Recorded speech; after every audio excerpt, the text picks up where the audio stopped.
eternidade, cujo nome é santo e habita na altura e na santidade. Ele é alto e sublime, ele habita na eternidade, cujo nome é santo e habita na altura e na santidade. Seja a glória e a excelência, a honra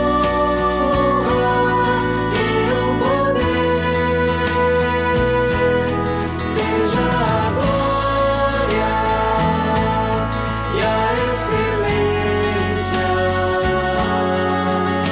a honra e o poder.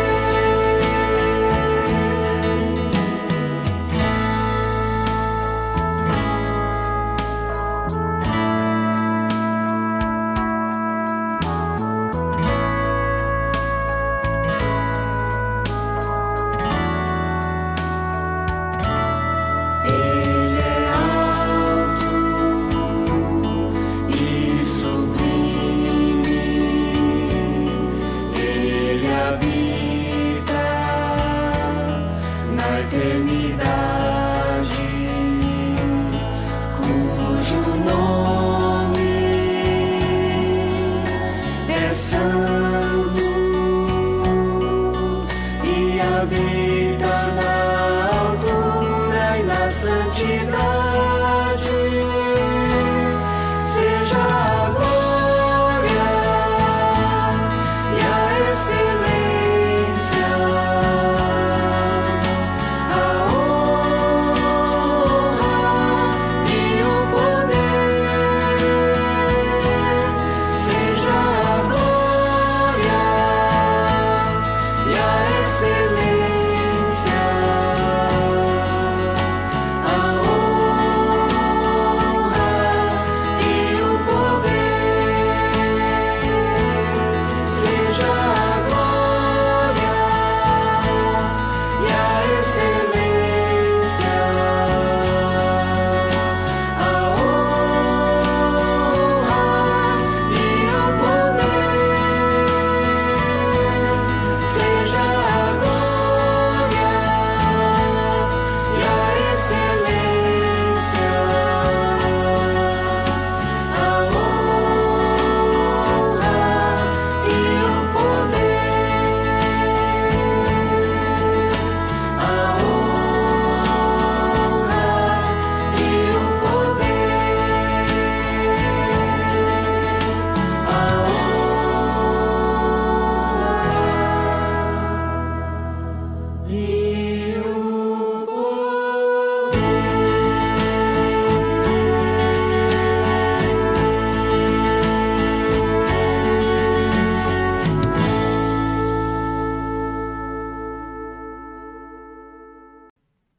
A melhor tradução para essa expressão na ordem grega é assim: Deus o constituiu, a esse Cristo que ele ressuscitou e fez assentar na sua destra, Deus constituiu esse Cristo cabeça sobre todas as coisas. E, como cabeça sobre todas as coisas, ele o deu à igreja.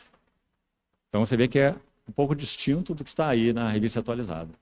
Não é para ser o cabeça de todas as coisas, ele foi dado à igreja. Como se ele dependesse da igreja para ser cabeça de todas as coisas. Não, meus irmãos. Ele não depende de ninguém para ser cabeça sobre todas as coisas. Colossenses 2 vai dizer à frente que ele é cabeça de todo principado e potestade. Você quer ver? Vamos abrir lá. Colossenses capítulo 2. Também não teremos nessa ocasião tempo de estudar, mas olhe lá. Colossenses 2, verso...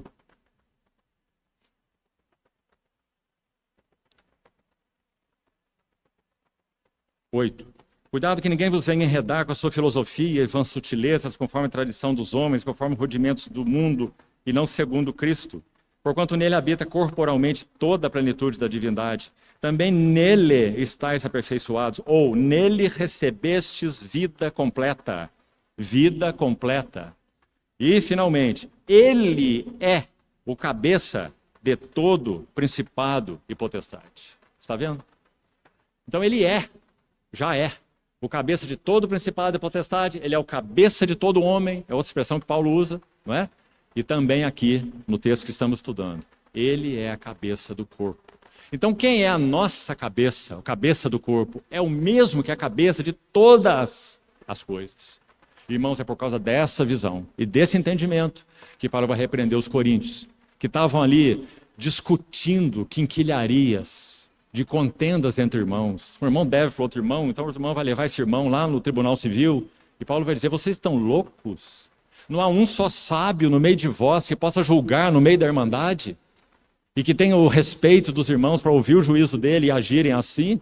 E aí ele pergunta assim, vocês não sabem que nós haveremos de julgar os próprios anjos? Porque Cristo é o cabeça de todo principado e potestade. E como cabeça de todas as coisas, ele foi dado à igreja, que é o seu corpo. O 23 agora de Efésios. A plenitude daquele que tudo enche em todas as coisas. Que maravilha, meus irmãos. Pena que, mais uma vez, o diabo alcance vantagem com as suas artimanhas, colocando a igreja no lugar errado. Porque ela tem um lugar tão precioso nos propósitos de Deus. Mas é um lugar de corpo e não de cabeça.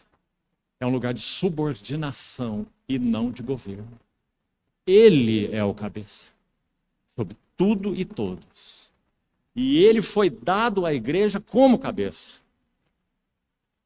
E à medida em que a igreja conhece o seu cabeça, que então com ele ela pode exercer o seu governo sobre todas as coisas. Salmo 8.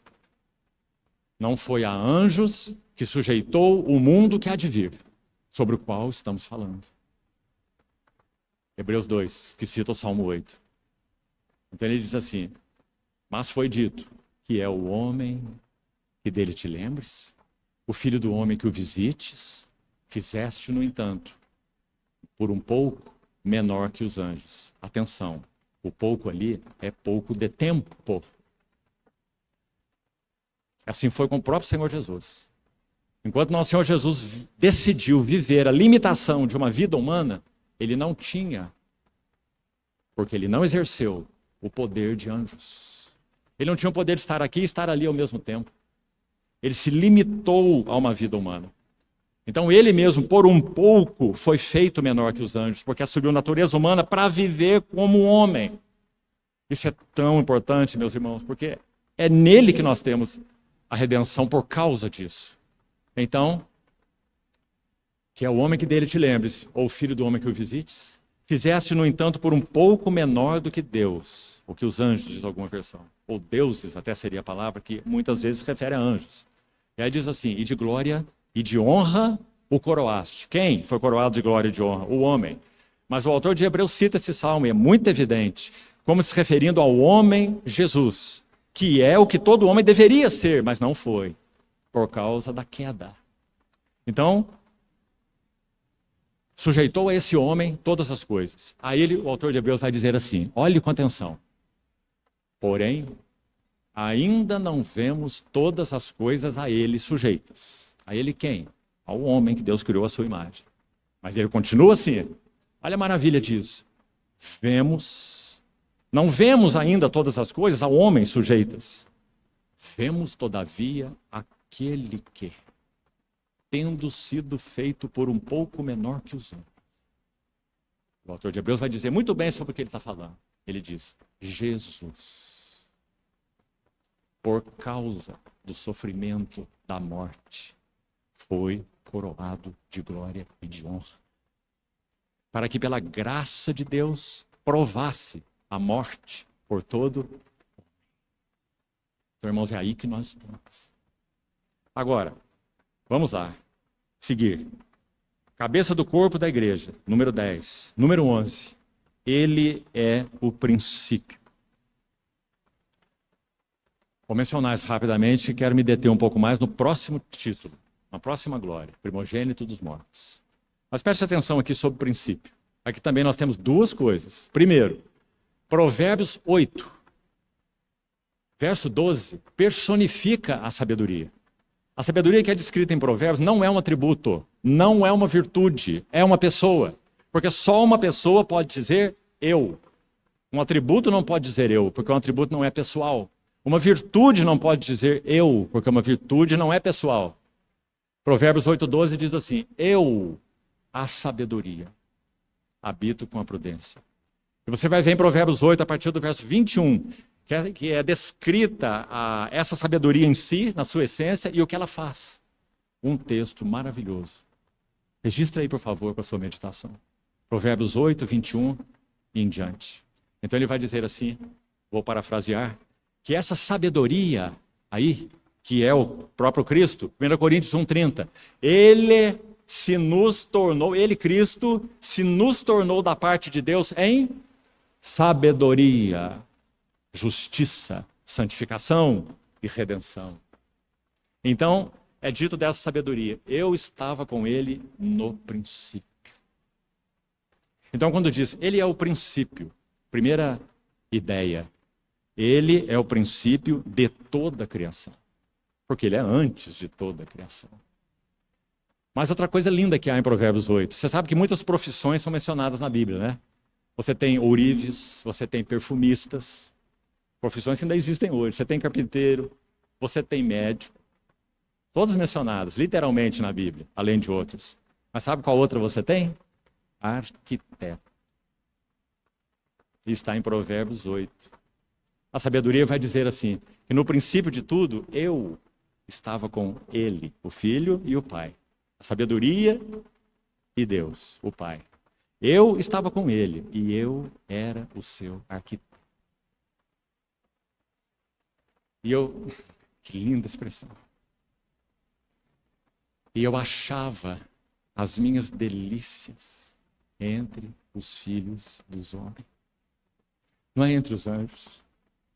Não é entre as estrelas, não é entre os astros. Eu achava minhas delícias entre os filhos dos homens. Por isso, quando Gabriel, um anjo, significa Deus é poderoso.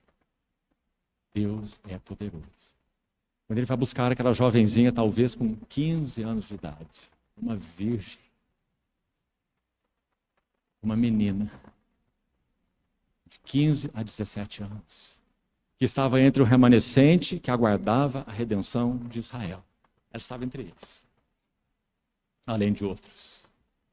Esse anjo busca essa mocinha e diz assim, alegra-te, muito favorecido. Alegra-te, vírgula, muito favorecido. O termo original é graciosa. Cheia de graça. Achaste graça. Alegra-te. E ela ouve aquela expressão, não sabe o que significa, pergunta a ele. Ele diz que ela geraria um descendente de Davi, o seu pai. O seu reino não teria fim. Fala da ascendência desse menino que ia nascer, porque ele tem uma genealogia humana, porque ele entrou na história humana. Não é um ser extra, não é um ser adicional, não é um ser anexo. E as heresias, muitas da história da igreja, também bateram aí. Ele é um ser anexo. Ou não é Deus, ou não é homem, ou é uma mistura de Deus com homem. Nada disso. Ele tem duas naturezas plenas. Ele é totalmente Deus, porque ele é o Filho de Deus, que tem vida em si mesmo. Mas ele é o Filho do homem, porque ele é totalmente homem. E nele as duas naturezas correm junto. Elas são inseparáveis, elas se unem, mas elas não se fundem e nem se misturam. Senão ele seria uma terceira qualidade de ser, nem Deus e nem homem. Fundido, misturado. duas naturezas, mas uma personalidade. Que coisa maravilhosa, meus irmãos. Porque é essa personalidade, essa pessoa, quando foi ressuscitada, sobe e é ascendido, ascenso, até o trono da majestade nas alturas. E como nós falamos ontem, na destra de Deus, ele que é homem, Deus, ele elevou nele mesmo, na sua carne, a natureza humana, a divindade. Nele. Porque as duas naturezas dele são inseparáveis e serão para sempre. Há um homem nos céus em glória, âncora de nossas almas. Nós adoramos Jesus de Nazaré, o Deus homem, o verbo encarnado de Deus, o varão aprovado por Deus, o primogênito dos mortos. João também usa esse título no Apocalipse. Ele acrescenta algo na frente. Ele diz o primogênito de entre os mortos e o soberano dos reis da terra. Aquele que nos ama e pelo seu sangue nos lavou dos nossos pecados. Meus irmãos, é ele, o primogênito dos mortos. Agora nós temos tempo. Vamos ao Salmo 16 então, para apreciarmos um pouco mais. Desculpe. Eu não disse qual é a segunda ênfase dessa palavra princípio. Então, primeiro, Provérbios 8. Ele é princípio para toda a criação, certo? Provérbios 8. Mas aqui, particularmente em Colossenses 2, que estamos estudando, não se refere a princípio de toda a criação. Isso já foi dito antes aí. Nele foram criadas, tudo para ele, tudo por meio dele. Não é? Aqui se refere ao princípio da nova criação. Segundo a visão de Paulo, qual é a nova criação? 2 Coríntios 5, 17, você conhece muito bem, não é?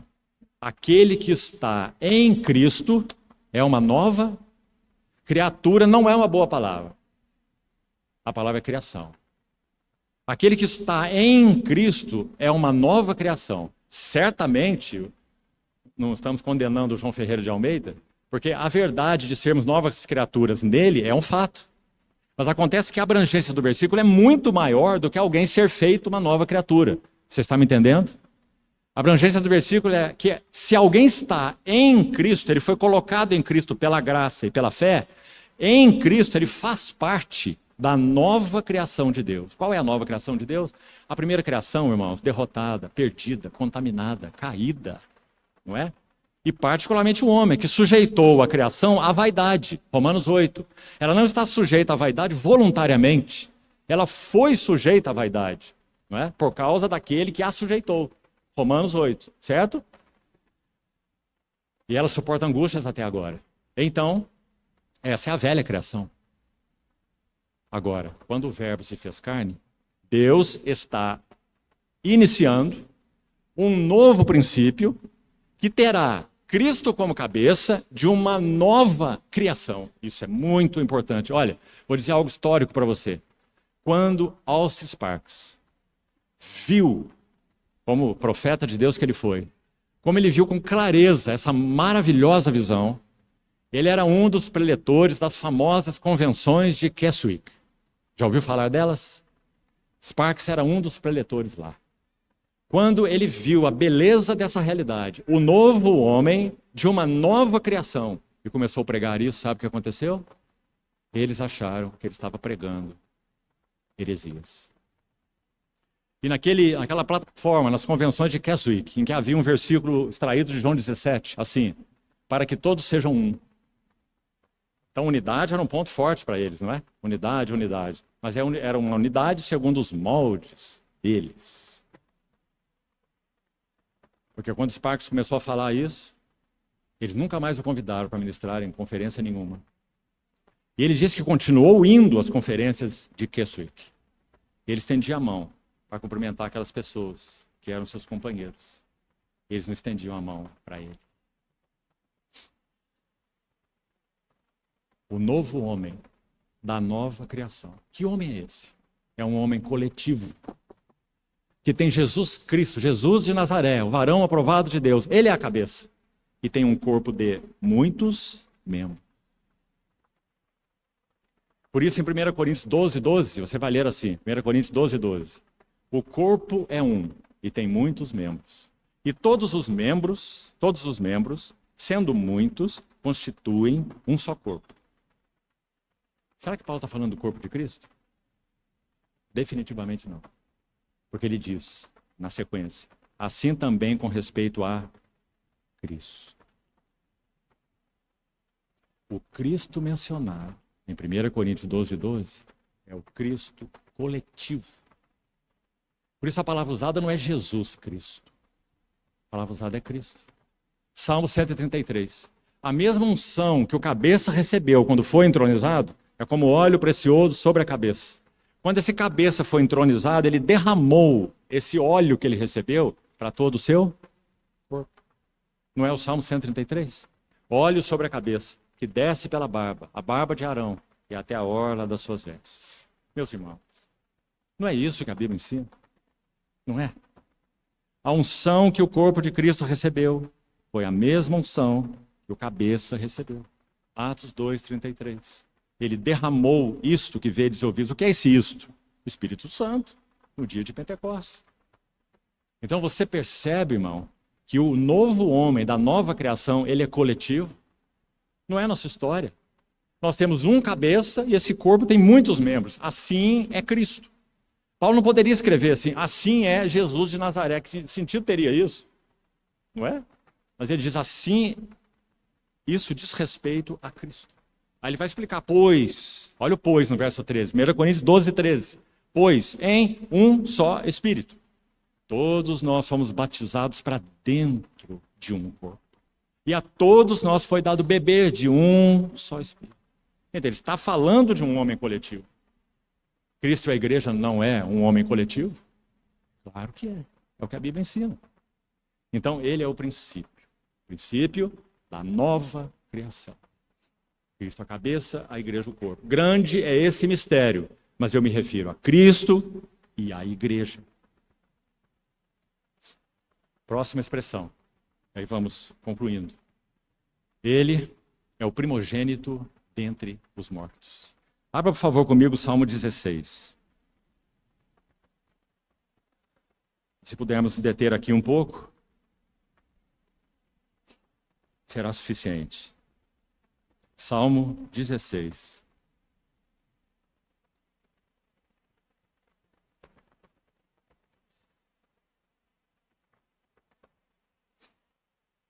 Vamos ler a partir do verso 8. O Senhor, eu o tenho sempre à minha presença. Senhor aqui é Javé. O Senhor, eu o tenho sempre à minha presença. Em outras palavras, outra tradução diz assim: o Senhor, eu o tenho posto continuamente diante de mim. A quem está se referindo esse salmo? Ele é messiânico. Ele se refere ao Senhor Jesus. Olha que lindo. Está dizendo, são palavras então do nosso Senhor, o salmo é messiânico. Ele está dizendo, o meu Jeová, o Senhor, eu o tenho posto sempre diante de mim. E mais? Estando ele à minha direita, não serei abalado. Verso 9. Alegra-se, pois, o meu coração e o meu espírito exulta. Na tradução que estou lendo, revista atualizada. Sabe qual é a palavra para espírito aqui, no hebraico? Kavod. O que significa kavod? Glória. Lembra-se do neto de Eli? Ikavod. Foi-se a glória. Alegra-se, pois, o meu coração e a minha glória exulta. E agora, irmãos, muita atenção. Até o meu corpo repousará seguro. Vamos parar aqui um pouco. Vamos ver o verso 10 e depois comentamos juntamente. Olha lá. Pois, por que o meu corpo repousará seguro? Porque não deixarás a minha alma na morte, Sheol. É a palavra para túmulo, é a palavra para morte, Sheol no hebraico. Não deixarás minha alma na morte e nem permitirás que o teu santo veja corrupção. Que maravilha de verso. Vamos comentar pelo menos 2 ou 3 coisas aqui sobre ele. Primeiro, meu corpo repousará seguro. Meus irmãos, se nosso Senhor Jesus foi homem real, então quando ele entrega o seu espírito na cruz, isso também comentamos um pouco ontem, o seu espírito, claro, juntamente com a sua alma, não é? Quando nós partimos, espírito e alma vão juntos, né? A alma é que o homem é. O homem foi feito alma vivente. Então, seu espírito e alma, eles irão realizar um trabalho ultratumba, tomando as chaves da morte e do inferno do diabo. Apocalipse, eu tenho nas mãos as chaves da morte e do inferno. Realizando um trabalho de testemunho àqueles que foram desobedientes, quando a longanimidade de Deus aguardava nos dias de Noé. Ele, em espírito, ele anuncia a sua vitória a estes que estavam presos no Tártaro, porque foram desobedientes ao pregador da justiça, Noé, como ele é chamado. Então o Senhor anuncia, ele vindica a pregação de Noé, aqueles que foram rebeldes e desobedientes. Impressionante isso, está aí na narrativa de Pedro, na epístola de Pedro. Mas o corpo dele está onde, irmãos? Está na tumba. O corpo dele está sem vida. Ele está no túmulo, até o domingo pela manhã. Essa é a primeira coisa. Mas o meu corpo, até o meu corpo, repousará seguro. O próximo verso 10 vai nos ajudar a entender isso assim. Pois não deixarás a minha alma na morte, e nem permitirás que o teu santo veja a corrupção. Aqui queria destacar 2 palavras, santo e corrupção. Então preste atenção na beleza desse salmo. Primeiro, como o Senhor Jesus teve um corpo humano real, é claro, de carne, osso e sangue, quando o espírito sai de nossos corpos recaídos, que não era o caso dele, o que acontece com os nossos corpos? Nós não precisamos de vermes que venham digerir o nosso corpo. Se você sabe um pouquinho de biologia, você sabe que as células, quando não tem mais o princípio de vida nelas, porque a vida foi retirada, o fôlego de vida foi retirado, o sopro de Deus foi retirado. Então o que acontece com o nosso corpo? Ele é trancado lá, bem trancado naquela urna, não entra nada lá, não é? Mas por que o corpo se decompõe? Porque as células sofrem autólise. Autólise. Como se fagocitando a si mesmas. Elas se deterioram. Isso se chama na biologia autólise. É assim que é. Bem, o que esse salmo está dizendo? Está dizendo que o corpo de Jesus não sofreu autólise. Por quê? Porque o salário do pecado é a morte. Mas ele entrou na morte sem pecado. Então não permitirás que o teu santo veja corrupção. Mais uma coisa maravilhosa. Aquele corpo então permaneceu intacto. Intacto na tumba. Com as marcas nas mãos, com a marca dos cravos na testa, com a lança que furou o seu lado, com a marca dos cravos nos pés, sem autólise. Porque o pecado não atuou naquele corpo. Não permitirás que o teu santo veja corrupção. Palavra para corrupção aí no hebraico. Deterioração. Deterioração. O corpo que repousava seguro no túmulo não se deteriorou, porque não tinha pecado. Outra palavra, teu santo. É a palavra mais notável desse salmo. A palavra no hebraico é Hassid. Se fosse transliterar para o português, você teria um H-A-S-I-D. Hassid. Sabe o que significa Hassid? Aqui é traduzido para o teu santo. Hassid, irmãos, é uma palavra especialíssima no hebraico. Olha o que ela significa. O recipiente das promessas do pacto de Jeová. Vou repetir isso. Hassid, o santo, ele é o receptáculo, o recipiente de todas as promessas do pacto de Jeová. Quem é Jeová? É o Deus que fez aliança com seu povo. Esse é Jeová. Fez aliança com seu povo. E essa aliança nunca será negada. Esse Deus do pacto, ele colocou, ouça bem, todas as promessas dessa aliança sobre os ombros de alguém. Esse alguém é o Hassid, o santo.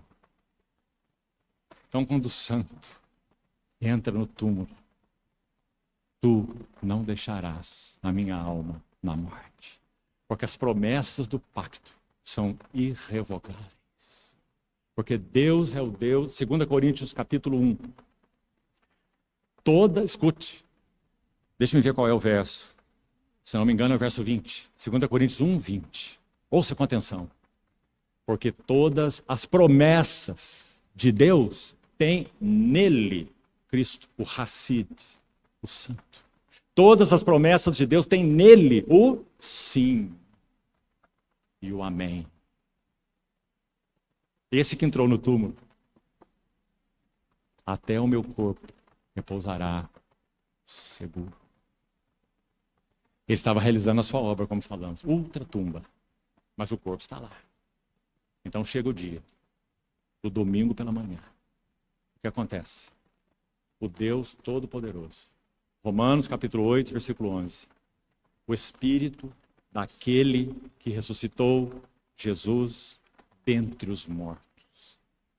Ele exerceu a suprema grandeza do seu poder e a eficácia da força do seu poder. Então ele levanta o corpo morto da morte. Então aquele corpo morto, o nosso amado Salvador, ele é vivificado.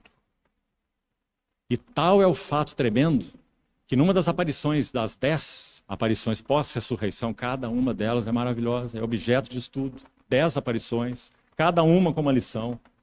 Desde a primeira, Maria Madalena, até a última. Numa dessas aparições, ele diz assim, os seus discípulos assustam, acharam que estavam vendo um fantasma. Ele disse assim, sou eu mesmo. O mesmo que vocês tocaram, o mesmo que vocês conheceram, o mesmo com quem vocês jornadearam. Sou eu mesmo. Porque um espírito não tem carne, nem ossos, como vedes que eu tenho. Mas ele não menciona sangue, certo? Porque sangue é característica da vida humana. E o seu sangue foi derramado para a redenção. Paulo vai dizer em Coríntios 15 assim, olha, você precisa combinar todos esses textos. Semeia-se corpo natural, ressuscita-se corpo espiritual. Semeia-se em fraqueza, ressuscita-se em poder. Agora ele diz algo que é verdade com relação a nós, mas não foi verdade com relação ao Senhor Jesus. Porque ele não está falando do Senhor Jesus, está falando de nós, da nossa ressurreição. Então ele vai dizer assim, semeia-se em corrupção e ressuscita-se em incorrupção. Essa será a nossa realidade, mas não a dele. Ele não foi semeado em corrupção. Ele foi semeado em incorrupção. O Santo de Deus. Então agora o Espírito, que nele estava, o Espírito humano de Jesus, o Espírito de Jesus Cristo, esse que venceu a morte, esse que entrou na morte. Então, pelo Espírito de Deus, ele é ressuscitado. Então esse corpo é vivificado, ele levanta da tumba. Ele sai da sua mortalha. Outro detalhe magnífico, descrito nos evangelhos, quando Pedro e João vão correndo para o túmulo, lembra da cena? João era mais novo que Pedro, João corre mais e chega primeiro. Pedro é mais velho, mais lento e vem atrás igual um trator. Porque é dito que quando João chega na porta do túmulo, João para, porque João é contemplativo, mas Pedro é intempestivo. Então quando Pedro entra, ele cai dentro do túmulo. Ele atropela João. E lá diz assim que ele viu os lençóis. Viu os lençóis. Quando o corpo do Senhor Jesus foi embalsamado, 30 quilos de mirra, 30 quilos de um composto de mirra, foi usado para embalsamá-lo. E o corpo era lavado de um lado, era lavado de outro, assim era o ritual judaico. Virava o corpo de um lado, lavava, virava do outro, lavava, o corpo morto. Untava o corpo com esses perfumes. Então começava a enfaixar dos pés até o pescoço, como se fosse uma múmia. Então enfaixava o corpo todo. E aquilo fazia uma mortalha. E esse unguento, 30 quilos de mirra, de emplasto de mirra, claro, ele endurecia. Então o corpo ficava lá, assim, enfaixado, dentro do túmulo. Quando Pedro entrou no túmulo, João vai registrar, ele viu essa mortalha vazia, como um casulo. O corpo não estava lá, mas a mortalha estava intacta. Então é dito, ele viu e creu. Meus amados irmãos, esse é um dos sinais maravilhosos, além do selo romano no túmulo, a rocha que fechou a porta e outras coisas mais, que são evidências da maravilhosa ressurreição do nosso Senhor Jesus. Então, esse corpo é vivificado, aí estávamos falando, ele aparece para esses discípulos naquele dia e diz assim: um espírito não tem carne nem ossos, como vedes que eu tenho. Apalpai-me e verificai que sou eu mesmo. Porque isso é tão importante. E Jesus ainda não para aí. Ele quer deixar a evidência claríssima. Eu entrei na morte, eu saí da morte, eu venci a morte. Então ele vai dizer, ele pediu algo para comer, tendes aí alguma coisa para comer? E Lucas vai registrar, e lhe deram um pedaço de peixe assado e um favo de mel. Não foi assim? Sabe o que me parece? Que eles estavam todos com olhos arregalados assim para Jesus. Vamos ver ele comer. Eu acho que a hora que ele deglutiu o primeiro pedaço, nós vamos ver aquele peixe descendo assim, pelo esôfago dele até o estômago, como se fosse um raio-x, né? Um fantasma, quem sabe, uma coisa qualquer assim. Mas então eles viram, ele comeu com eles e Lucas faz exatamente esse registro. E comeu na presença deles. Hebreus 13, 8 vai dizer assim: Jesus Cristo é o mesmo hoje, ontem e o será para sempre. Ontem nós citamos aquela frase de Campbell Morgan, tão linda, né? Ele diz assim: as marcas do Redentor estão impressas na sua personalidade santa, em seu corpo, e aí permanecerão por toda a eternidade. Por isso João, quando tem a visão em Apocalipse 5, ele diz: eu vi no meio do trono um cordeiro, como tinha sido morto. Que maravilha, meus irmãos. E aquelas hostes angelicais dizendo: digno é o cordeiro, que foi morto, de receber glória, honra, riquezas, poder. Ah, meus irmãos, nós iremos fazer parte dessas hostes. Mas saiba de uma coisa, nós faremos parte dessas hóstias, não é exatamente rodeando o cordeiro. Sim, em certo sentido, sim. Mas nós faremos parte dessas hostes como a noiva, o corpo do Cordeiro de Deus. Numa união vital e orgânica com ele que nenhum ser tem. Nem querubins, nem serafins, nem arcanjos, nem ninguém. Somente os redimidos. Primogênito de entre os mortos. E o verso final do Salmo 8, vamos concluir aí, temos 15 minutos até o meio-dia. Diz assim, verso 11 do Salmo 16. Tu me farás, vamos ver a beleza desse verso. Tu me farás ver. Primeiro ele falou o corpo seguro, ele falou que a sua alma não experimentaria corrupção, não é? E ele segue assim, tu me farás ver, ou seja, ele saiu da nota que descreve a morte e agora ele entra na nota que vai descrever exatamente a ressurreição. Porque ele diz, tu me farás ver os caminhos, olha aí, da vida. Primeira coisa importante aqui, são 3 frases paralelas que dão um sentido pleno. Vamos olhar com atenção aí. Primeira, verso 11, tu me farás ver os caminhos da vida. Essa frase aponta claramente para a ressurreição, caminhos da vida. Porque o seu santo não permanecerá na morte. Ressurreição, primeira parte do verso 11. São 3 partes aqui, olha aí. Segunda parte, na tua presença, a plenitude de alegria. Por quê? Porque esse Jesus que estava na morte, ele ressuscitou, caminhos da vida, e ele foi ascenso ao céu. Por isso, tua presença. Primeiro, caminhos da vida, ressurreição. Depois, tua presença, ascensão. Olha a ordem. E qual é o último? Teria que ser, não é? Entronização. Olha o último. Na tua destra. Há o quê? Delícias perpetuamente. É uma escada, não é? Caminhos da vida. Não deixarás minha alma na morte. Tu me farás ver os caminhos da vida. Repetindo. Para que fique bem dentro dos nossos corações. Ressurreição. Segundo, na tua presença, a plenitude de alegria. Hebreus 1. Deus ungiu o seu filho com óleo de alegria, como a nenhum dos seus companheiros. E os companheiros no capítulo 1 de Hebreus são os anjos. Além dos outros que vêm depois. Moisés, Arão, Josué, Davi, todos são citados lá, também são seus companheiros. Mas primeiro os companheiros celestiais. Ele foi ungido com esse óleo de alegria, como nenhum dos seus companheiros. Pois a qual dos anjos jamais disse, tu és meu filho, eu hoje te gerei. E ao introduzir o seu primogênito no mundo, diz, todos os anjos de Deus o adorem. Esse é ele, meus amados irmãos.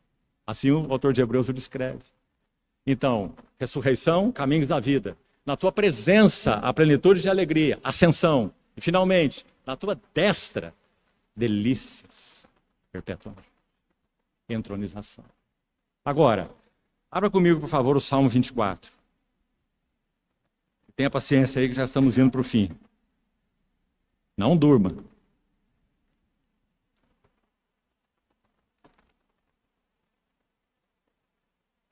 Estamos indo devagar para não fritar os seus neurônios, não é assim? Vimos? Então vamos lá, no Salmo 24. Presta atenção. Salmo 24. Olha a maravilha desse salmo. Olha aí na sua Bíblia. Ao Senhor pertence a terra e tudo o que nela se contém, o mundo e os que nele habitam. Fundou a ele sobre os mares e sobre as correntes a estabeleceu. Agora, ouça com atenção. João Calvino, um dos bons comentaristas do passado, ele diz assim, olha, todos os 150 salmos são cristocêntricos. O problema é que nós lemos o salmo procurando o que tem de bênção para nós aqui, não é? Mas todos os salmos são cristocêntricos. Veja o primeiro. Quem é o varão que não anda segundo o conselho dos ímpios, não se assenta na roda dos escarnecedores? Quem é? É Jesus. Quem é aquele que tem o seu prazer na lei do Senhor e na sua lei medita de dia e de noite? É o Senhor Jesus. Quem é como árvore plantada junto às águas? É o Senhor Jesus. Todos os salmos são cristocêntricos. Então, diante disso, olha esse verso 3. Quem? Não é o quê, é quem. Quem subirá ao monte do Senhor? Acho que podíamos parar na primeira pergunta e dizer, não dá para mim. É o monte do Senhor. Quem subirá ao monte do Senhor? Quem há de permanecer? Não é entrar e sair, não. É permanecer no seu santo lugar. Ai de nós, meus irmãos. Então ele vai dizer, aquele que. Quem será que é esse aquele? Aquele que é limpo de mãos. E aquele que é puro de coração. É ele, irmãos. Por isso ele pôde dizer, bem-aventurados os limpos de coração. Como ele é. Porque são eles que verão a Deus.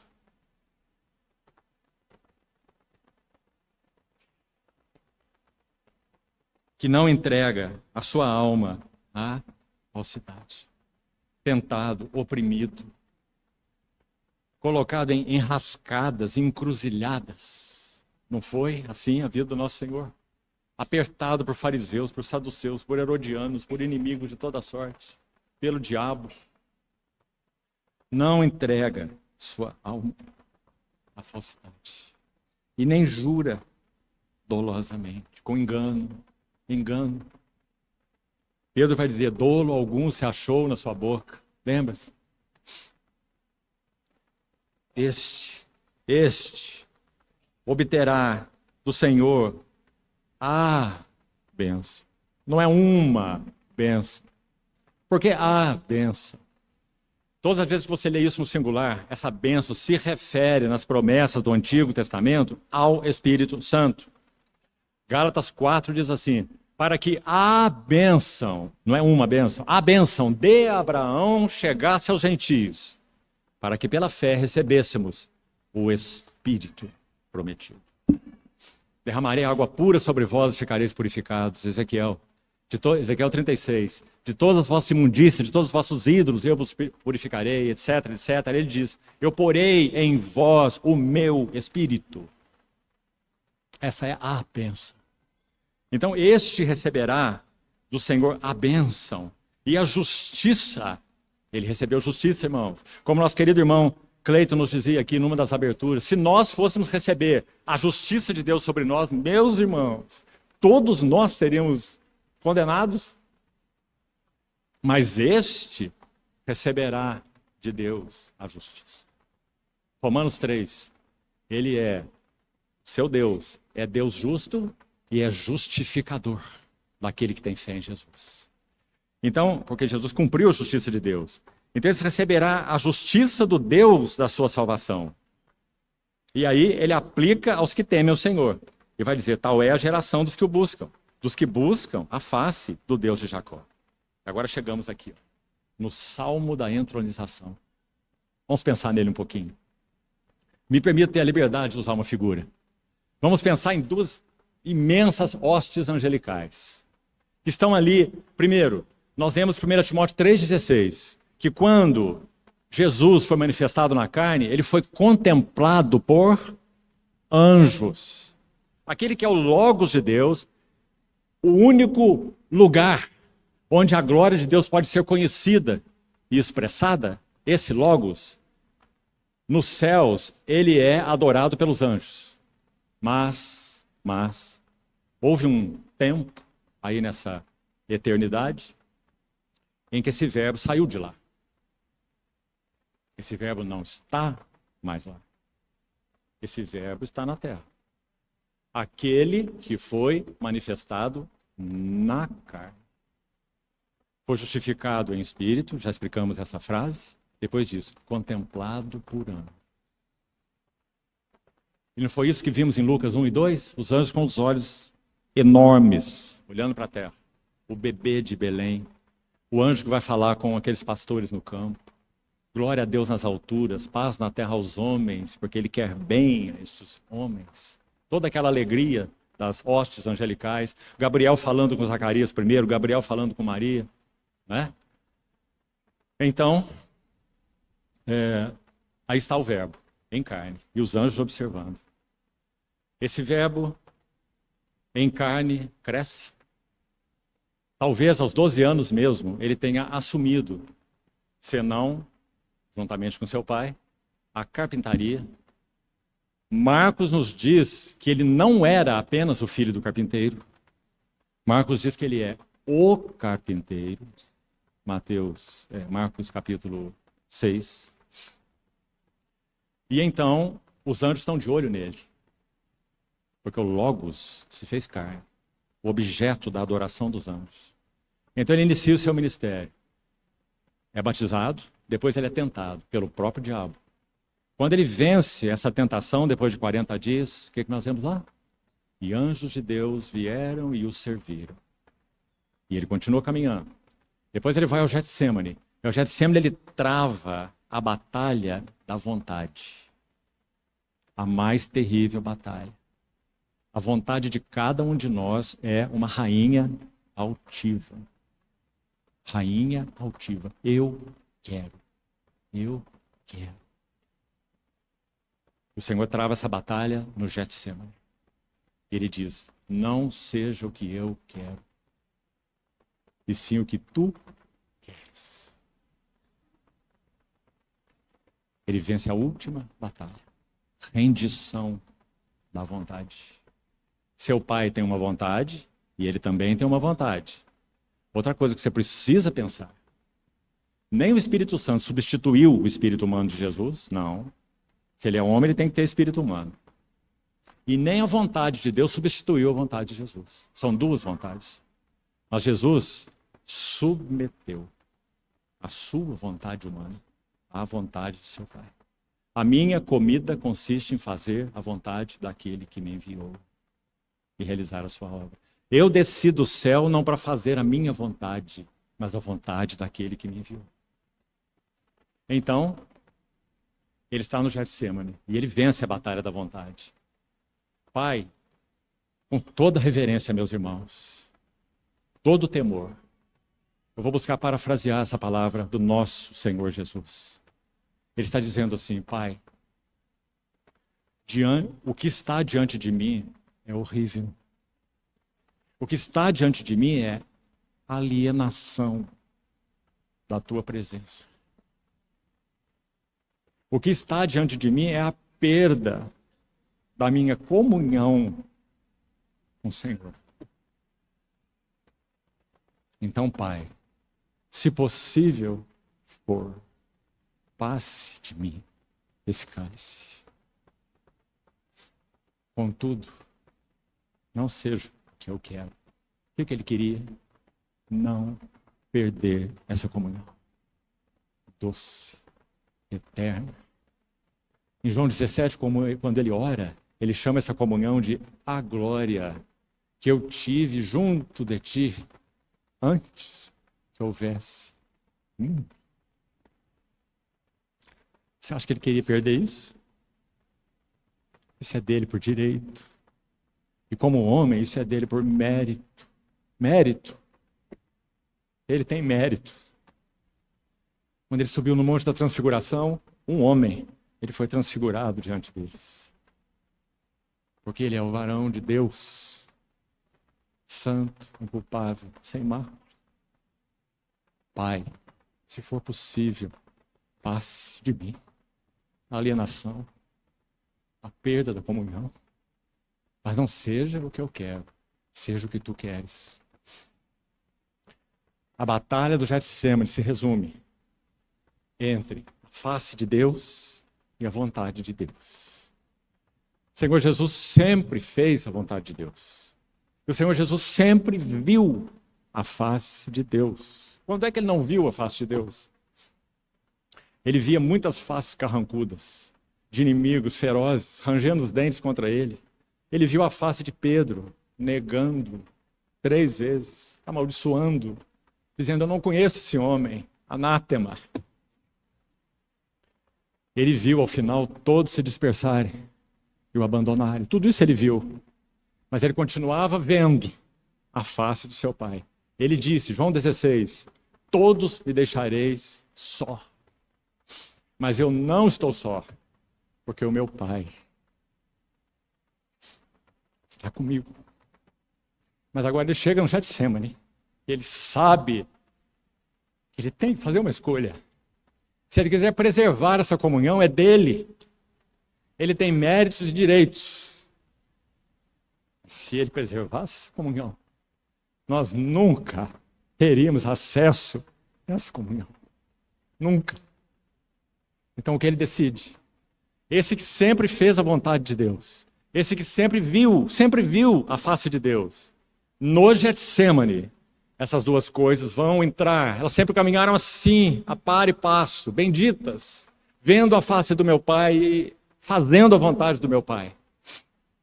Agora no Getsemane, essas duas coisas vão se chocar, estão em rota de colisão.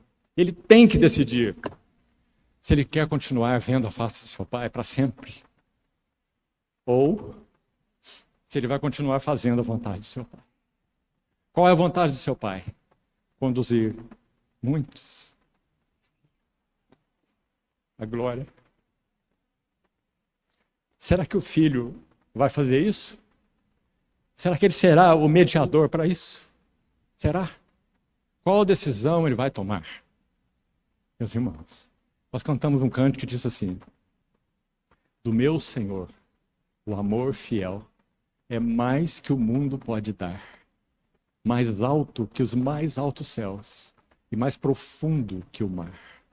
Antigo amor, superior, pois antes da criação de Deus, amou-me. Glória ao nome seu. O alto trono era seu, dos anjos ele tinha adoração, mas tudo por amor deixou. Descendo aqui em servidão, me procurou, sacrificou a alta posição do céu, buscou-me. Glória ao nome seu. Sozinho, a senda percorreu. Sozinho. Sofreu do homem rejeição. E conhecido só por Deus, de angústia, encheu o seu coração. Não hesitou e nem recuou. Mas indo aonde estava eu, achou-me, glória ao nome seu. Rompendo o dia de terror, muito só, mas com intrepidez, cruéis escárnios, suportou. Deus o abandonou e o fez pecado, sim, na cruz por mim, e em vergonha, nu, exposto em um espetáculo público, o Hassid de Deus, o Santo, e em vergonha e dor morreu, salvou-me.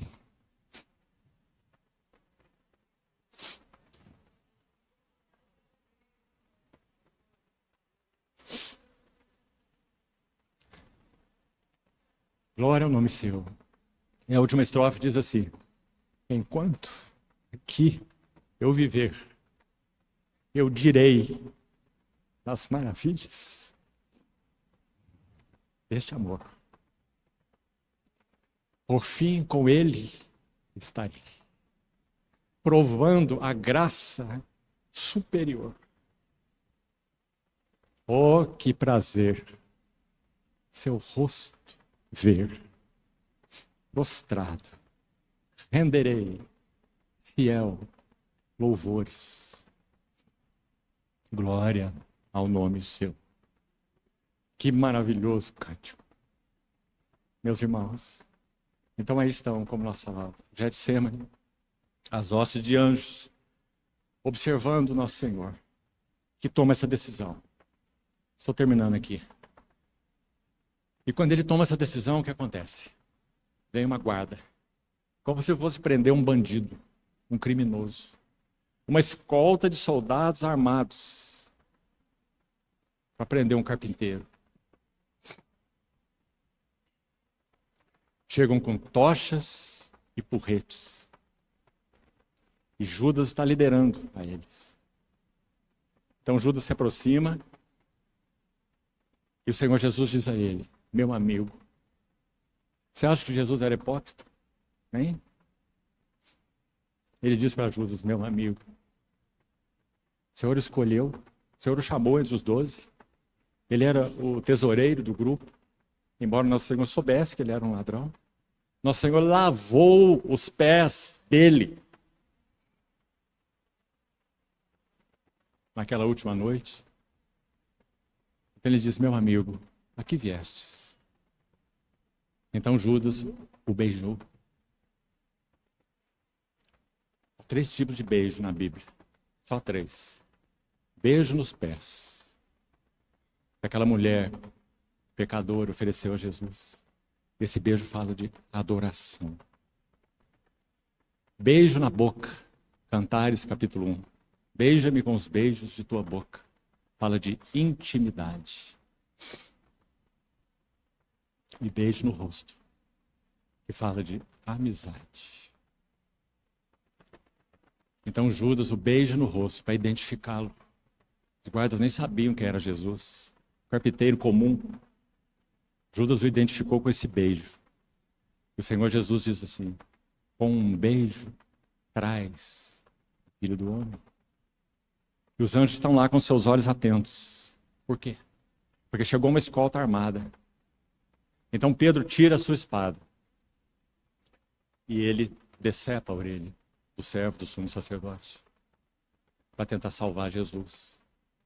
Então o Senhor Jesus diz a ele: embainha a tua espada. Não beberei eu o cálice que o meu Pai me deu. O que esses anjos estavam aguardando quando essa escolta armada chegou? Que Jesus fizesse um gesto assim, mano. E ele disse que se ele pedisse ao seu pai lhe enviaria mais de 12 legiões de anjos para salvá-lo. Mas ele não fez nenhum gesto para os anjos e nenhum olhar para eles. Ele olhava firmemente o cálice que o meu Pai me deu. E então, quando ele foi à cruz, lá estão os anjos. Espetáculo. O Logos, Filho de Deus que se fez carne, está na cruz maldita. Qual o resultado disso? Anjos não sabem, anjos não conhecem o Evangelho. Coisas essas que anjos anelam perscrutar. 1 Pedro capítulo 1. Então eles estão atentos. E esse homem entra na morte e sai da morte no terceiro dia. Lá está um anjo assentado em cima da pedra. Porque é dito que um anjo forte afastou aquela pedra da boca do túmulo. Ele está sentado lá. E chega lá a Maria Madalena. E o Senhor se apresenta a ela. A história é maravilhosa, não temos tempo para isso, mas você conhece, né? Depois outras mulheres chegam e o anjo pergunta assim: a quem vocês buscam? Elas respondem: a Jesus, o Nazareno. E o anjo responde: ele não está aqui. Ressuscitou, como havia dito. E ele disse: vão ter com os meus discípulos e diz a eles e a Pedro, que o havia negado horrivelmente, que eu vou adiante deles para Galiléia. E então, 40 dias depois, 10 dias de dando testemunho público das suas aparições, mais 40, depois dos 10 dias, ele é ascenso ao céu. E na sua ascensão, então, aí vamos concluir com esse Salmo 24. Vamos imaginar em duas grandes hostes angelicais, que estiveram olhando para ele o tempo todo. Agora ele ressuscitou. Os anjos sabem que ele ressuscitou. Mas e agora? Do Monte das Oliveiras, naquele dia, sua última aparição foi aos de Betânia. A primeira Maria Madalena, a última aos de Betânia. Ele ascende aos céus de Betânia, não de Jerusalém, não do templo. Ele tinha suas costas voltadas para Jerusalém, sua face voltada para Betânia. O lar que ele amava, o lar que o acolheu. Onde tinha aquela mulher que compreendeu as angústias do seu coração, quebrou o precioso bálsamo, o precioso vaso, e derramou o precioso bálsamo na sua cabeça e nos seus pés. Ele ascende dali, de Betânia. Então aí temos o Salmo 24. Porque esse que subirá ao monte de Deus, esse que permanecerá no seu santo lugar, esse que é limpo de mãos, esse que é puro de coração, esse que não entregou a falsidade, esse que não jurou dolosamente, esse homem, agora ele está sendo ascenso por Deus. E Deus irá exaltá-lo sobremaneira e dar a ele aquele nome. Então os anjos estão olhando essa cena. E do Monte das Oliveiras, aquele homem está subindo. Então o que é que nós temos aí? Temos um coro angelical do lado de cá que diz assim: chegou a hora. Levantai, ó portas, as vossas.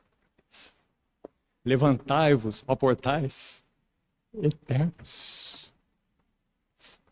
Portas eternas, irmão. São as portas da casa do Deus vivo. Não existe porta eterna. Só existe porta eterna no lugar onde Deus vivo tem casa. Onde Deus vivo habita. O tabernáculo de Deus. Levantai, ó portas, vossas cabeças, levantai-vos, portais eternos, para que o Rei. É Ele, irmãos. E o que mais que essa, agora a hoste do lado de cá? O outro coro de anjos. Eles estão fazendo perguntas retóricas, porque eles sabem a resposta, mas eles querem ouvir. Então eles fazem a pergunta assim: quem é o Rei da Glória? O coro do lado de cá. Aí o coro do lado de cá vai responder: o Senhor forte e poderoso. O Senhor poderoso nas batalhas. Quando ele era um bebê, ele já enfrentou a primeira batalha. Herodes queria matá-lo. E o anjo adverte seus pais, e eles fogem para o Egito. Depois que Herodes morre, o anjo avisa de novo: agora vocês podem retornar, porque já resolvi a questão de Herodes. E eles voltam para Nazaré, onde José tinha carpintaria. E se cumpre a profecia que diz: e ele será chamado Nazareno. Então, a primeira batalha foi aí. A próxima batalha, o deserto e a tentação, o diabo e suas ofertas. Olha a glória do mundo, olha os reinos dele. Você não é o Messias. Você se lembra de Isaías 9? O governo estará sobre os seus ombros, não terá fim. Então te tenho uma proposta. Eu te darei todos os reinos do mundo que me foram entregues, disse o diabo. Quando foi que os reinos do mundo foram entregues ao diabo? Quando? No Éden. Quando o homem que foi criado para representar o governo de Deus caiu e entrega o governo ao diabo, a serpente do Éden. Então ele não está mentindo para Jesus, não. Se estivesse mentindo, ele seria desmascarado por Jesus. Ele diz: os reinos do mundo, a glória deles, essa glória que há no mundo, me foi entregue, e eu te darei, se prostrado me adorares. E o que o Senhor tem a dizer? Só o Senhor teu Deus adorarás. Só a Ele darás culto. Ele conhecia muito bem Isaías 9, sim, o nosso Senhor Jesus. Mas ele sabia que está escrito lá em Isaías 9, que esse governo que estaria sobre os seus ombros e seria um governo sem fim, o Deus, o zelo do Deus dos exércitos fará isso. Assim conclui Isaías 9, os 7 primeiros versículos. Como é que o Deus dos exércitos faria isso? Pelo caminho da cruz. Porque sem cruz não há glória, sem cruz não há reino, sem cruz não há trono. Isso é verdadeiro do Senhor, isso é verdadeiro para nós. Se não andamos no caminho da cruz, não há reino, não há glória. Importa que ele cresça e que eu diminua. Quem não toma a cruz e nega-se a si mesmo, perde a sua vida, não pode ser meu discípulo. Então, as hostes falaram sobre essas batalhas, não é? E a última que ele travou, na cruz. Desce da cruz e creremos de ti, não és o Filho de Deus, salvaste outros, mas não pode salvar a ti mesmo. Mais numa batalha. O Senhor forte e poderoso. O Senhor poderoso nas batalhas. E a última, realmente, a última delas. Batalha vitoriosa sobre a morte. Poderoso nas batalhas. E aí de novo a hoste de cá vai perguntar de novo: quem é o Rei da Glória? E a hoste de cá vai responder: o Senhor dos Exércitos. Que linda essa expressão. No original é Javé Sabá. Literalmente, o Jeová das guerras. O Senhor dos Exércitos. Ele é o Rei. Meus amados irmãos, por isso, ele é o primogênito de entre os mortos. Tu me farás ver os caminhos da vida. Na tua presença, a plenitude de alegria. E na tua destra, há delícias perpetuamente. Nosso Senhor não foi como Esaú, que por um repasto de prazer momentâneo, ele vendeu o seu direito de primogenitura. Mas o primogênito de entre os mortos não foi como Esaú. Ele não vendeu o seu direito de primogenitura. Por isso ele foi tornado tão superior aos anjos e herdou um nome mais excelente do que todos eles. E está à destra da majestade nas alturas. Agora, para eu não ficar te devendo nada, nosso tempo já foi, eu vou só mencionar para você quais são as últimas glórias. Você vai anotar aí para estudar sozinho, nas suas meditações. O verso, apenas citando então, mais 3 minutos. O verso 18 ainda diz assim: para em todas as coisas ter a primazia. Aí está, a 13ª. Primazia, posição de excelência, de preeminência, é a ideia. Número 14, verso 19. Ontem falamos um pouquinho. Segundo Robert Gouvet, um grande erudito cristão, a ordem no texto grego é assim: por causa da ressurreição dos mortos desse homem santo, então aprouve, foi do agrado de toda a plenitude da divindade vir morar nele, neste corpo que estava no túmulo. Não perca isso, amado irmão. Por isso é dito em Colossenses 2,9, vamos repetir, Colossenses 2,9, porque nele habita corporalmente.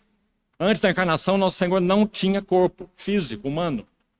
Mas o que se refere em Colossenses 2,9 é corpo físico, humano. Nele habita corporalmente toda a plenitude da divindade. Por quê? Porque foi do agrado da divindade habitar nesse homem que foi obediente até a morte e morte de cruz. Então, 15ª.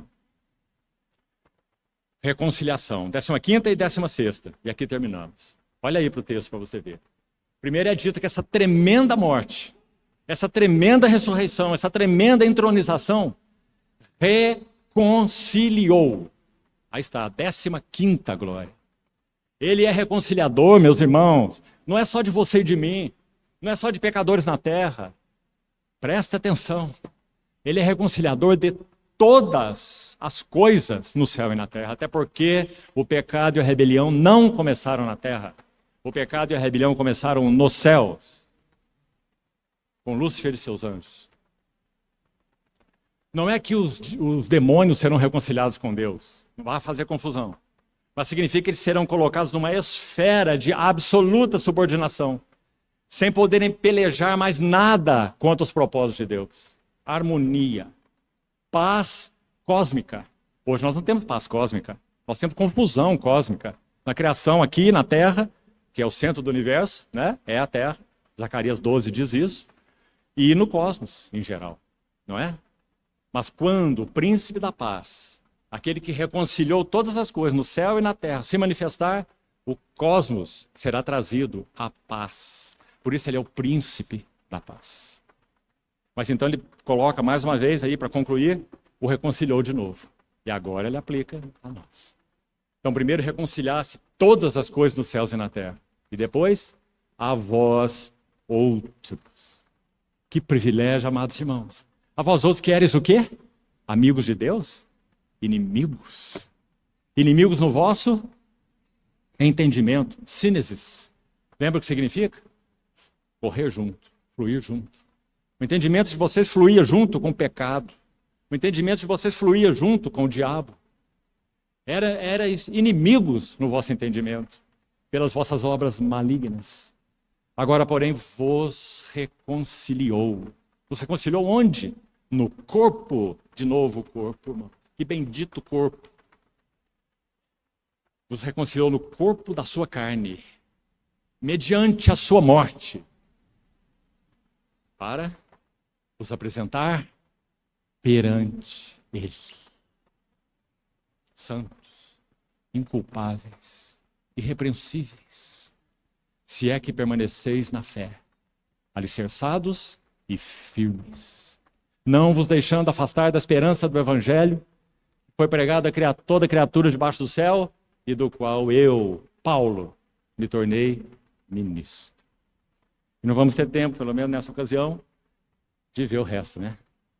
Agora eu me regozijo dos meus sofrimentos por vós. E preencho o que resta das aflições de Cristo na minha carne, a favor do seu corpo, que é a igreja. Que maravilha, meus irmãos. Essa foi a vida desse homem. Ele disse que ele é um modelo, nosso amado irmão. Pablo já nos reforçou isso. 1 Timóteo capítulo 1, onde ele diz que ele foi feito um modelo para todos quantos hão de crer no Senhor Jesus. Ele é modelo para todos nós. Paulo é um modelo para todos nós. Porque o Senhor cravou a cruz no coração de Saulo e formou-se. Cristo foi formado nesse vaso chamado Paulo. De uma maneira tão maravilhosa. Então ele não tem medo de dizer: tudo que vocês veem em mim, tudo que vocês ouvem de mim, tudo que eu pratico, façam também. E o Deus da paz será convosco. Que tremendo modelo. Sede meus imitadores, como também eu sou de Cristo. Graças a Deus. Irmãos Parques vai nos dizer isso também. Que Paulo foi um vaso especialmente forjado por Deus, para ser modelo do que a cruz, Cristo e a cruz, tem para fazer na vida de todos os santos, em mim, em você, em toda a igreja. O Senhor continue nos ajudando, irmãos, a manter clara a nossa visão, que se expressam aí, né, em 16 glórias, desse maravilhoso Cristo, que é o Cristo de Deus, mas também é o nosso Cristo. Eu sei que o horário do almoço já está aí quase, parece que é 12:30, mas será que nós poderíamos cantar de novo esse cântico do Salmo 24, à luz do que falamos? Mas vamos lembrar quem é esse homem que subiu no santo lugar, no monte de Deus. E vamos cantar como os anjos cantaram, quando ele foi ascenso e entronizado.